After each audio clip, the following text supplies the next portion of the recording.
စွာရှင်နေခဲ့တာမျက်နှာတော်ရဲ့လူအများကြည့်တာတနာကျင်တာစေတနာတရားများနဲ့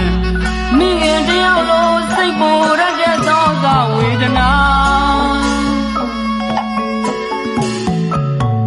လူပြည်မှာရှိရဲ့မြမတော်များကိုလွှတ်ဆိုတန်းကြတရားလို့ပြန်ခဲ့စီချင်တာပြန်လာ